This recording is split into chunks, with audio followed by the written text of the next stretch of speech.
नमस्ते सभी को। योग व स्वास्थ्य के आज गुरुवार विशेष कार्यक्रम में आप सबका हार्दिक स्वागत। आज नवरात्रा का अंतिम दिन नवमी की शुभ तिथि है।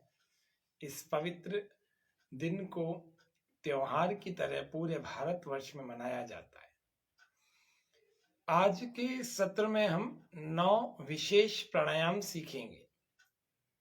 9 प्राणायाम यदि हम रोज करते हैं तो हम सबका देह का कल्याण हो जाता है, हमारा मन बलवान होता है, हमारी बुद्धि प्रज्ञावान होती है और हम सबके देह में जो कष्ट हैं वो कम हो जाते हैं। मंत्र पाठ के साथ में आज के इस सत्र को हम प्रारंभ करते हैं। ओम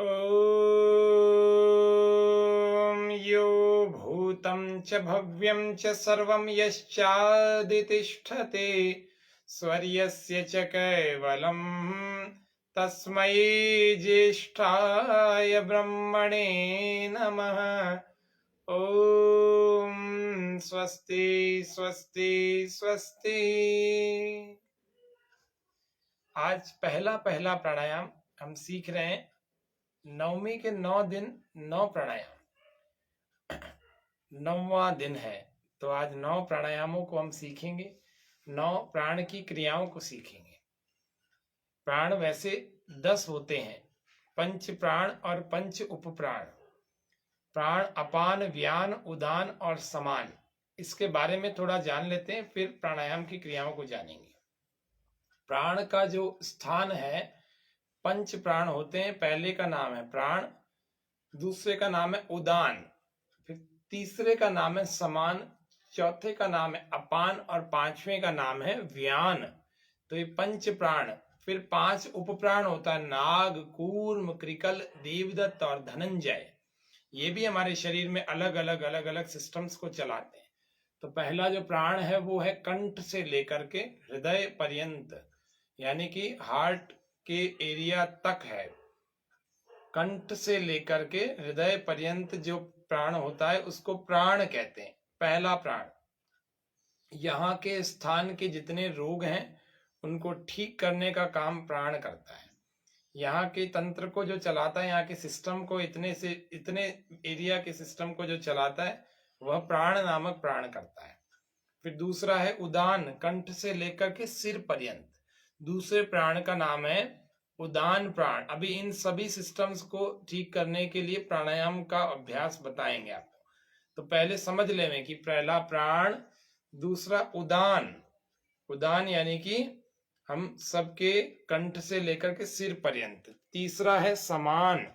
समान यानी कि इस कंठ से, इस हृदय से लेकर के इस नाभि तक का जो एरिया है इसको हम कहते हैं समान प्राण। तो समान प्राण इस एरिया में रहते हैं, यहाँ के सिस्टम को ठीक करते हैं। यानी कि ये हृदय खत्म हुआ और पेट तक का भाग, यहाँ तक को समान कहेंगे। समान प्राण यहाँ पर होता है। फिर अपान प्राण, नाभि से नीचे तक, मलमूत्र के द्वार तक, नीचे तक होता है, उसको कहते हैं अपान प्राण। इसी में अपान वायु रहती है, समान में समान वायु रहती है, प्राण में प्राण वायु रहती है, उदान में उदान वायु रहती है और व्यान में व्यान वायु रहती है। व्यान नाम का जो 5वां प्राण है वो पूरे शरीर में चलता है। ये सर्कुलेटरी सिस्टम का मुख्य भाग होता है और ये 5 प्राण हमारे शरीर को अच्छा बनाते हैं। पहला प्राण, दूसरा उदान, तीसरा हृदय से लेकर नाभि तक समान, चौथा नाभि से लेकर नीचे मलमूत्र के द्वारों पर्यंत, वो होता है अपान प्राण, और 5वां व्यान प्राण। पूरे शरीर में सब नस नाड़ियों में जो 72 करोड़ 72 लाख 10,210 नस नाड़ियां चल रही हैं, सब में बहने वाला एक प्राण है, वह उस प्राण को कहते हैं व्यान प्राण। इस 5 प्राणों को जो व्यक्ति समझ जाता है और फिर इनको ठीक करने का तरीका समझ जाता है तो वो व्यक्ति अपने रोगों को दूर कर लेता है, अपने सभी प्राणों को सबल कर लेता है प्राणायाम के द्वारा। तो पहला प्राण जिसका प्राणायाम, जिसका नाम है भस्त्रिका प्राणायाम। गहरे श्वास के साथ, गहरे लंबे श्वास के साथ भरना है और गहरे ही लंबे प्रश्वास के साथ में श्वास को बाहर छोड़ना है। इसको प्राणायाम को भस्त्रिका प्राणायाम कहते हैं। धीरे धीरे करते हैं।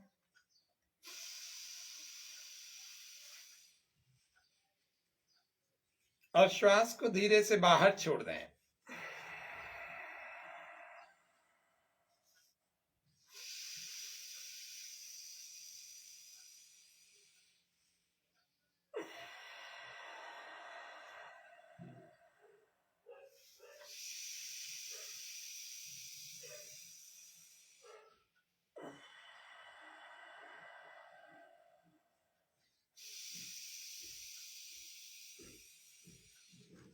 पहला भस्त्रिका प्राणायाम। लंबे श्वासों को भरते हैं और लंबे ही प्रश्वासों को बाहर छोड़ते हैं।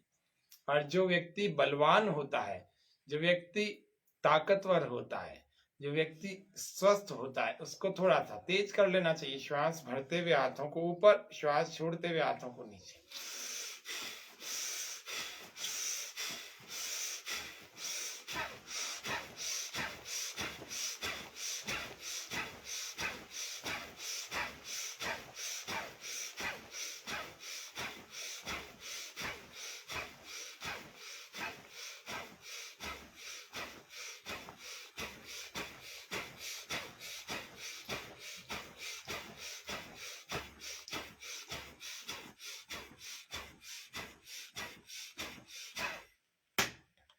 इसको भस्त्रिका कहते हैं। जवानों वाला, बलवानों वाला, शक्तिशाली लोगों वाला और ताकतवर लोगों वाला भस्त्रिका ये ऐसे किया जाता है। नाक में तेल लगा लेना प्राणायाम करने से पहले, ये ध्यान रखना।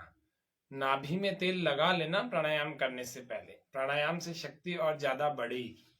जो बूढ़े, बीमार, कमजोर या साधारण क्षमता वाले लोग हैं वो धीरे धीरे करो, ऐसे।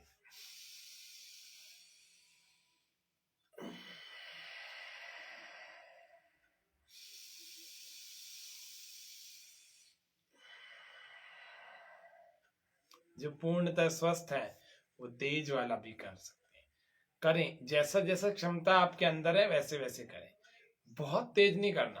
कहीं आपने सोचा कि बहुत तेज कर ले, नहीं करना। ऐसे धीरे धीरे करना या मीडियम करना। दूसरा अभ्यास जिसको हम कहते हैं कपाल भाती क्रिया, ये भी प्राणों से जुड़ी हुई है, इसीलिए इसको प्राणायाम के अंतर्गत भी ले लेते हैं बहुत सारे विद्वान लोग। तो कपाल भाती को करना चाहिए प्रतिदिन। 9 प्राणायाम या 9 प्राणों की क्रियाएं आज हम आपको बता रहे हैं। कपाल भाती,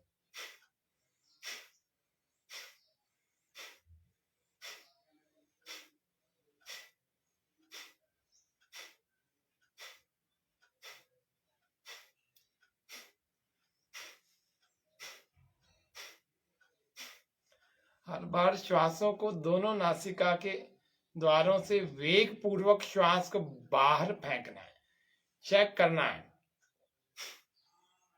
यहां पर वायु का स्पर्श आपको अनुभव होगा। 1 से दोनों नासिका के छिद्रों से हमने चेक कर लिया कि वायु का वेग आ रहा है, वायु स्पर्श हो रही है। दोनों से एक साथ कर लेते हैं।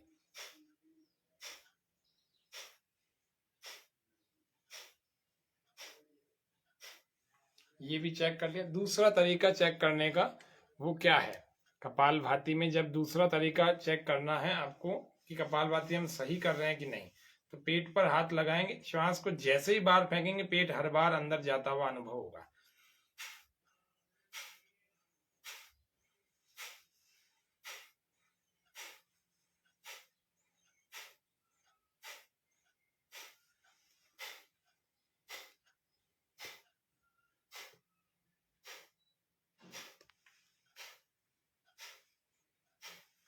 इससे क्या पता लगता है कि हम कपालभाति ठीक ठीक कर रहे हैं।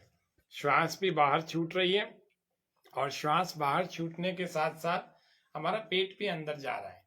हमारे नियमित दर्शकों में ऋतु, राकेश जी, चित्रा जी, नामा, आपका हार्दिक स्वागत है, अभिनंदन है। नवरात्रि के इस पावन पर्व की, नवमी के इस पावन पर्व की आप सबको, जितने भी दर्शक इस कार्यक्रम को देख रहे हैं, उन सबको बहुत बहुत शुभकामनाएं।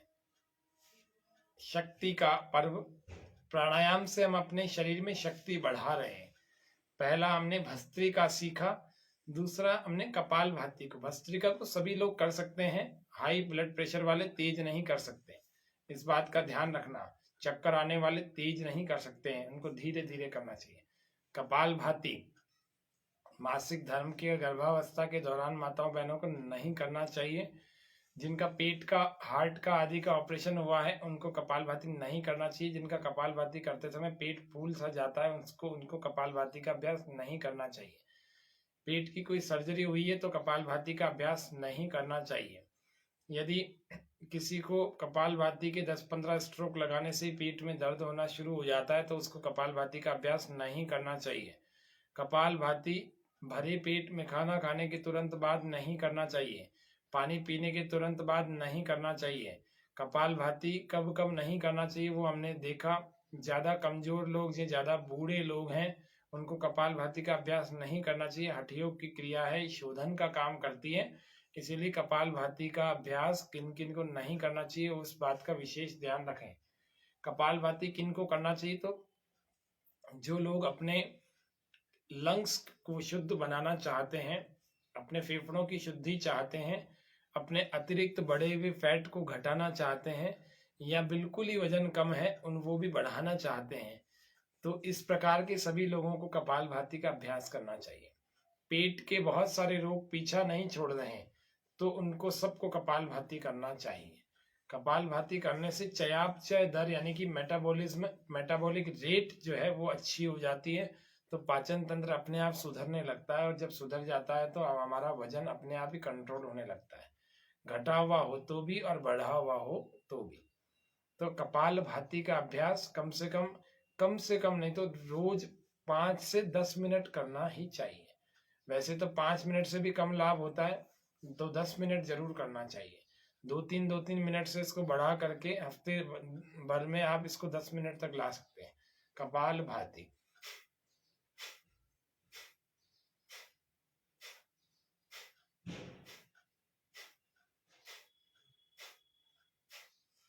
प्रथमं शैलपुत्री च द्वितीये ब्रह्मचारिणी। आप इस प्रकार से याद कर लीजिए। पहला शैलपुत्री है, तो भस्त्रिका प्राणायाम से हमारे भीतर शक्ति धीरे धीरे बढ़ेगी, स्थितियां बढ़ेंगी, स्थिति फेफड़ों की अच्छी बन जाएगी। दूसरा ब्रह्मचारिणी, कपालभाति हमारे ब्रह्मचर्य को भी स्थिरता देता है, तो कपालभाति वैसे बाह्य उसके लिए बहुत उत्तम प्राणायाम है। तृतीये चंद्र घंटेति कूष्मांडेति चतुर्थकम पंचमम स्कंद माता पंच मतलब ये 6, 7, 8, 9 प्राणायामों तक जब हम सीखेंगे तो ये 9 के 9 पौराणिक देवियों के नाम हैं।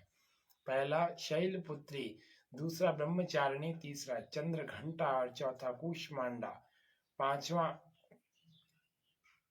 स्कंद माता, छठा कात्यायनी और सातवां जिसको काल रात्रि कहते हैं, आठवां महागौरी और 9वां सिद्धिदात्री। तो ये 9, आज नवमी का दिन है। 9 क्रियाओं को, प्राणायाम की क्रियाओं को जान रहे हैं। दूसरा कपालभाति हुआ। तीसरा बाह्य प्राणायाम जिसको हम कहते हैं, श्वास को पूरा भर लेते हैं पहले और पूरे श्वास को ऐसे बाहर फेंकते हैं और बाहर रोक देते हैं, और फिर मलमूत्र के द्वार को भीतर खींचते हैं, यानी कि एनएस पार्ट को लॉक करना होता है, एनएस को अंदर खींचना होता है, खींच दिया। दूसरा पेट को अंदर खींचना होता है, श्वास बाहर रुका हुआ है। तीसरा ठोड़ी को यहाँ कंठकूप से लगा दें, चिन लॉक करते हैं। फर्स्ट एनएस लॉक, दूसरा एब्डोमिन लॉक, तीसरा चिन लॉक। 3 लॉक के 3 बंधों के साथ में होता है यह बाह्य प्राणायाम।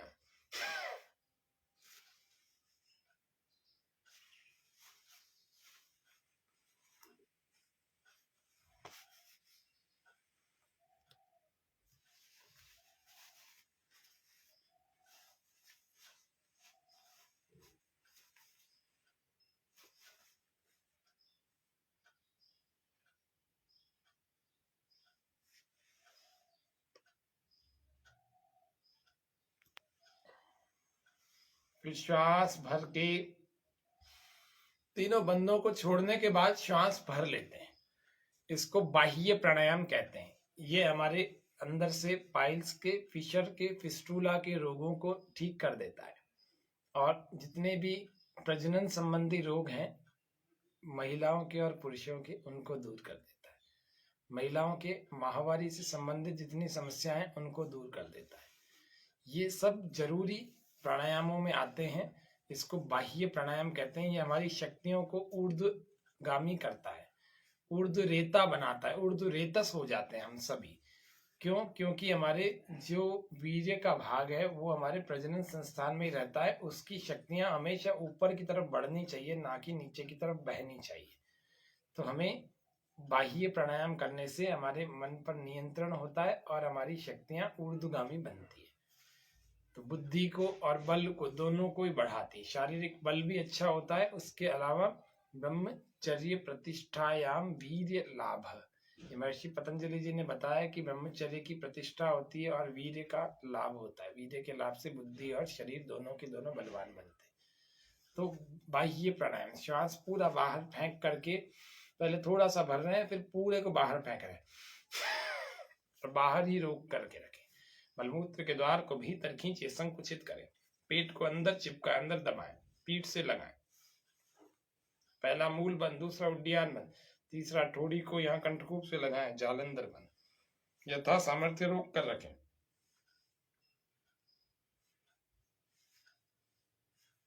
चाहे तो तीसरा बंद ना भी लगाएं, 2 बंदों के साथ कर सकते।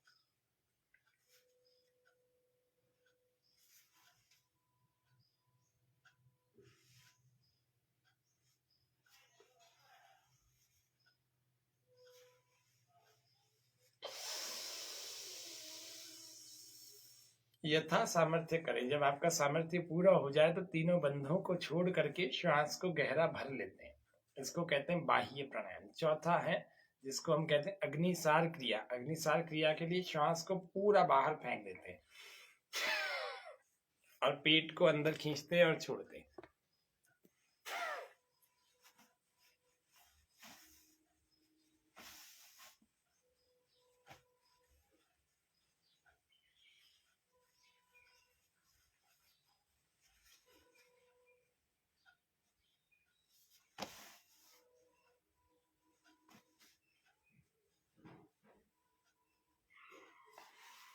जब सामर्थ्य पूरा हो जाए तो श्वास को भर लेंगे।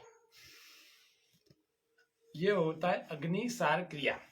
यह भी प्राणायाम, प्राणों से संबंधित क्रिया होने के कारण से प्राणायाम कहलाता है। कुछ लोग इसको भी प्राणायाम कह देते हैं। ये हमारे पेट में जो एसिडिटी हमारे अंदर बनती है, हमारे पेट की बहुत सारी समस्याएं, भूख ज्यादा लगना या भूख कम लगना, उसको भी ठीक कर देता है अग्निसार क्रिया।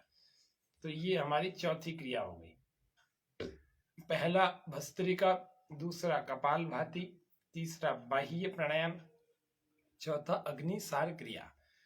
5वें नंबर पर आते हैं जिसको हम कहते हैं उज्जाई। गहरे लंबे श्वास भरने हैं, गले को टाइट करके भरने, आवाज करते हुए भरने। टॉन्सिलाइटिस, फेरेंजाइटिस, लेरेंजाइटिस, थायराइड, हकलाना, तुतलाना, स्नोरिंग, ये सारी समस्याएं दूर हो जाती हैं अकेले उज्जाई का नियमित रूप से अभ्यास करने से। श्वास को भरेंगे, गले को टाइट करके आवाज करते हुए भरेंगे।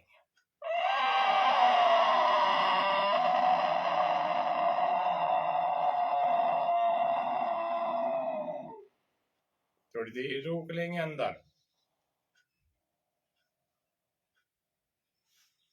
और फिर दाएं को बंद करके बाएं से बाहर छोड़ देंगे।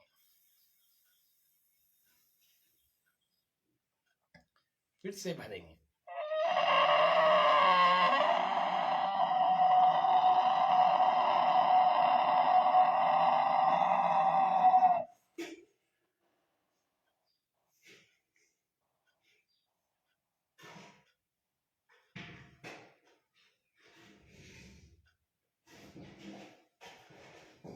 फिर राइट को बंद करके और लेफ्ट से बाहर छोड़ देंगे। ये उज्जाई भी कम से कम 7 बार रोज करना चाहिए। जितनी प्रॉब्लम्स आपको बताई वो सारी दूर हो जाती हैं। ये हो गए 5 प्राणायाम, 5 अभ्यास हो गए। अब छठा अभ्यास है अनुलोम विलोम का। अनुलोम विलोम हम चाहे तो इसी में शीतली, शीतकारी, चंद्रभेदी और सूर्यभेदी आदि प्राणायामों को जो आपको बीच बीच में बताते रहते हैं, उनको भी करके अपने अलग अलग रोगों को ठीक कर सकते हैं। जिनको ज्यादा गर्मी लग रही है तो शीतली और शीतकारी करने में,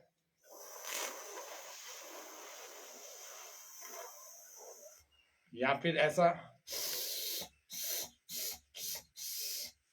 या फिर राइट को बंद करके लेफ्ट से श्वास भरे और राइट से बाहर छोड़ दें। चंद्रभेदी, जिसको सर्दी ज्यादा लग रही है उसको राइट से भरे, लेफ्ट से बाहर, फिर राइट से भरे।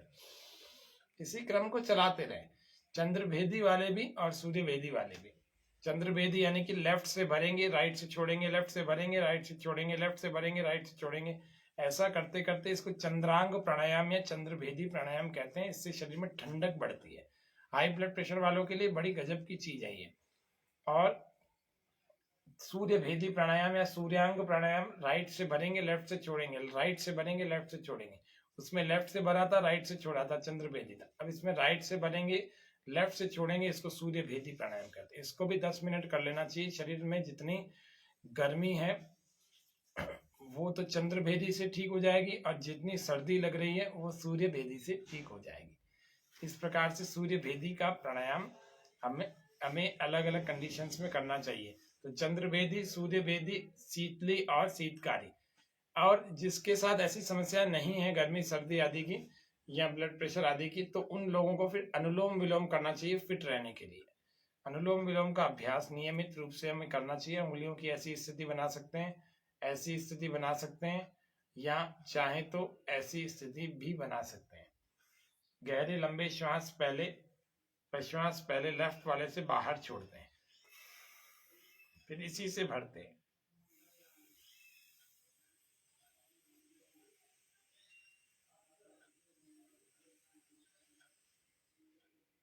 फिर दूसरे से बाहर छोड़ देते हैं।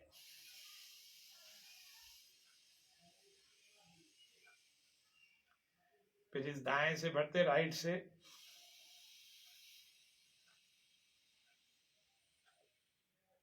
फिर लेफ्ट से बाहर छोड़ देते।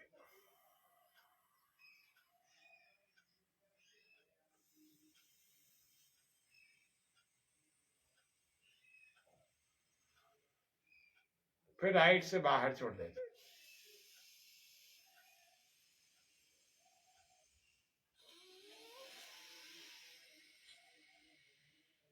फिर लेफ्ट से बाहर छोड़ देते।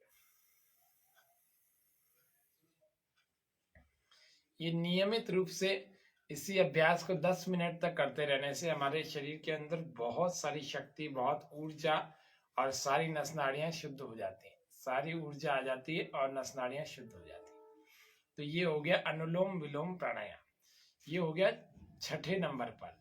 पहला भस्त्रिका, दूसरा कपाल भाती, तीसरा बाह्य, चौथा अग्निसार, पांचवा उज्जाई और छठा अनुलोम विलोम। सातवां जिसको हम कहते हैं अभ्यंतर प्राणायाम। गहरे श्वास भरते हैं इसमें और भरते हैं और भरते हैं,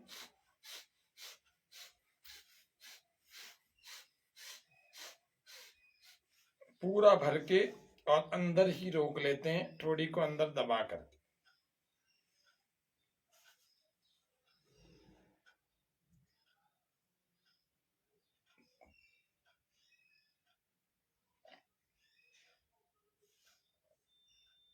यथा सामर्थ्य अंदर रोकने के बाद दाई नासिका, राइट को बंद करके लेफ्ट से बाहर,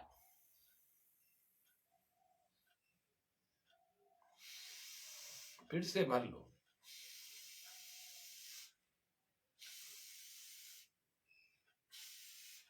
भरते चले जाएं, भरते चले जाएं।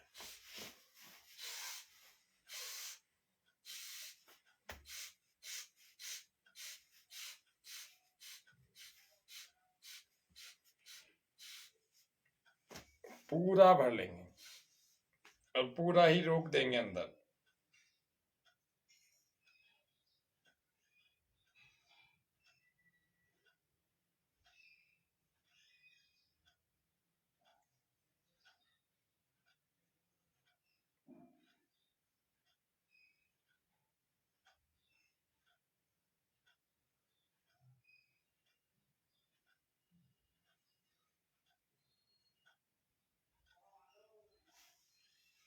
और राइट को बंद करके लेफ्ट से बाहर।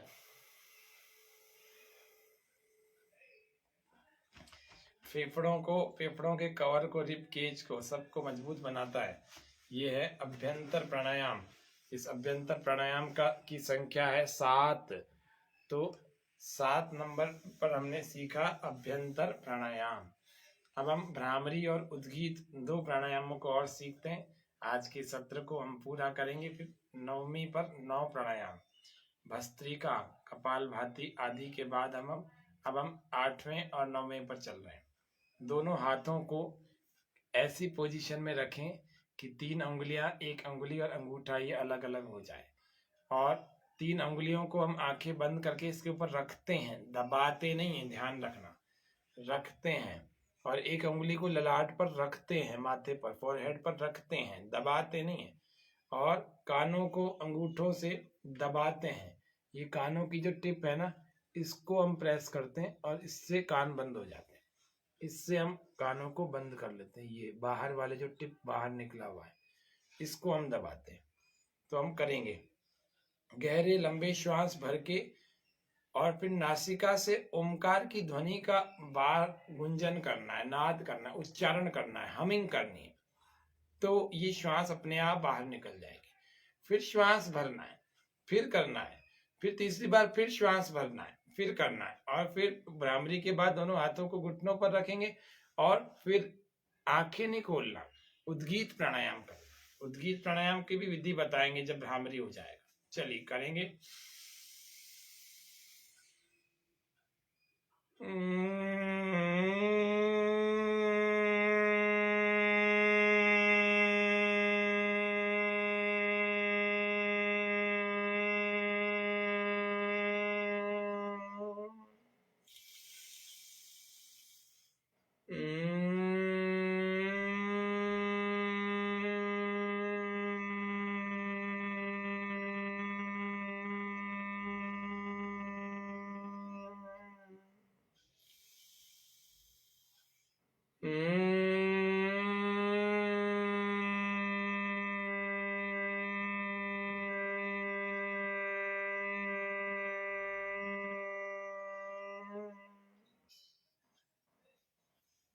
भ्रामरी के बाद उद्गीत का अभ्यास कर रहे हैं।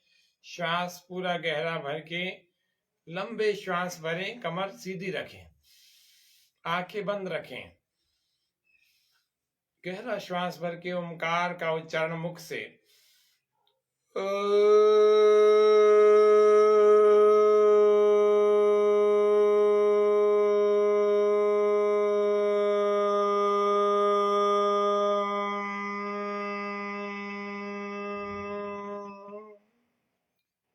फिर से गहरा लंबा श्वास भरें।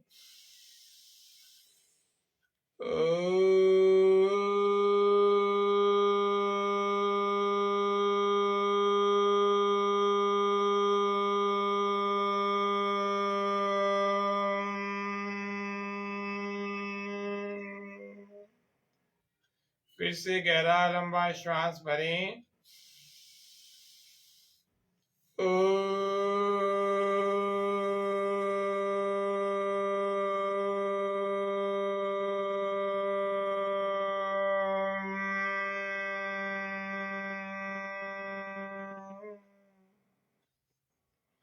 अब इस ओमकार के नाद को, इसके प्रकंपनों को भीतर ही भीतर अनुभव करने का प्रयास करें।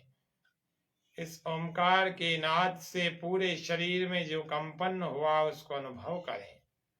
पूरे शरीर में व्याप्त नाद का अनुभव करें। इसी प्रकार से मन को कहीं और न लगाएं, मन प्रसन्न रखें। इस ओमकार के नाद से पूरा शरीर गुंजायमान हो रहा है। पूरा शरीर कंपायमान हो रहा है, पूरा शरीर तरंगित हो रहा है। सकारात्मक ऊर्जा से ओतप्रोत यह शरीर निश्चित रूप से अपने शरीर की उस चरम, अपने मन की उस चरम स्थिति तक पहुंच गया, जो वास्तव में एक अच्छी प्रशंसनीय स्थिति होती है। शरीर में ओमकार के नाद से उठी हुई समस्त तरंगों को अनुभव करें। सभी ओमकार के नाद की तरंगों को अनुभव करें।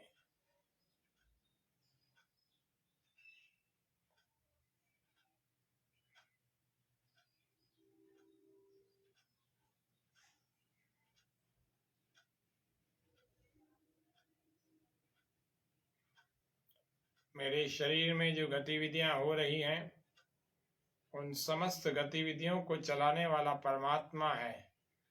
मैं प्रमादवश इस शरीर को बीमार कर लेता हूँ। मैं आलस्यवश अपने मन, बुद्धि, शरीर तीनों के स्वास्थ्य को खो देता हूँ। तो इसमें गलती मेरी है, ईश्वर की, परमात्मा की नहीं है। मुझे उचित है, प्रत्येक मनुष्य को उचित है कि प्रातः काल योग का अभ्यास अवश्य किया करें।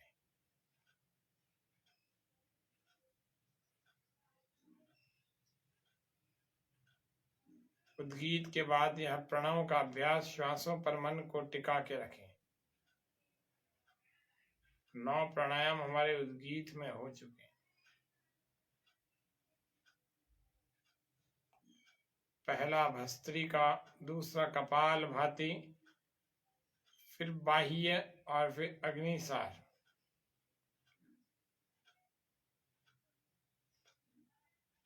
फिर उज्जाई, फिर अनुलोम विलोम। इसमें भी सूर्यांग और चंद्रांग, शीतली और शीतकारी।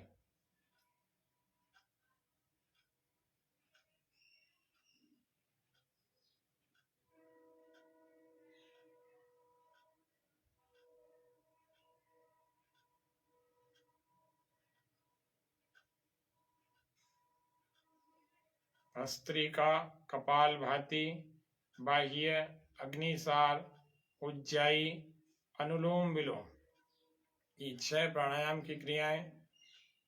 और 7वां अभ्यंतर, 8वां उद्गीत और 9वां प्रणव। ये 8 प्राणायाम हुए। इन 8 का प्रतिदिन अभ्यास करने से मन प्रसन्नचित हो जाता है। अपने हथेलियों को ऊपर उठाएं, घर्षण करें, थोड़ा सा, ज्यादा नहीं, थोड़ा सा घर्षण करें। अपनी आंखों पर लगाएं, अपने चेहरे पर, अपने पूरे मुखमंडल पर लगाएं। इनके अंदर से अपनी आंखों को खोलते हैं और पहले भूमि पर देखते हैं। कोमलता से अपनी पलकों को हम ऊपर उठा करके सामने की ओर देखते हैं। तो ये नवरात्रा के 9वें दिन यानी नवमी पर 9 प्राणायामों को हमने सीखा। और अब हम इन 9 प्राणायामों को यदि नियमित रूप से करेंगे तो हमारे से बहुत सारे रोग दूर रहेंगे, हम फिट रहेंगे और स्वस्थ रहेंगे। जो व्यक्ति फिट रहता है, स्वस्थ रहता है, उस व्यक्ति के लिए इस धरती पर स्वर्ग है। प्रतिदिन स्वर्ग का सुख भोग सकता है। वीर भोग्या वसुंधरा, वीर पुरुष ही इस वसुंधरा, इस धरती के सुखों को भोग सकते हैं। तो आज के इस नवमी के पर्व की पुनः आप सबको हार्दिक शुभकामनाएं, मंगल कामनाएं। यह नवमी, यह शक्ति का पर्व आप सबके लिए बहुत बहुत शक्ति को, जीवन में सुख को, ऐश्वर्य को लेकर आए। माँ के ये 9 रूप, माँ के और भी बहुत सारे रूप होते हैं, माँ के ये 9 रूप हम सबके लिए कल्याणकारी, मंगलकारी हों। रितु जी, राकेश जी, आपको भी बहुत बहुत शुभकामनाएं। आज के सत्र में इतना ही रखते हैं। आप प्रसन्न रहें, हंसते रहें, मुस्कुराते रहें, श्वास पूरा भर के और ठहाका लगाएं। ओ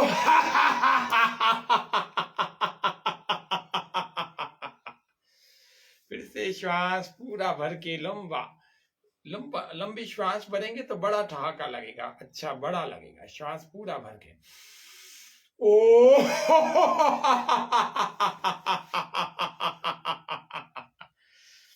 फिर से श्वास पूरा भर के ओ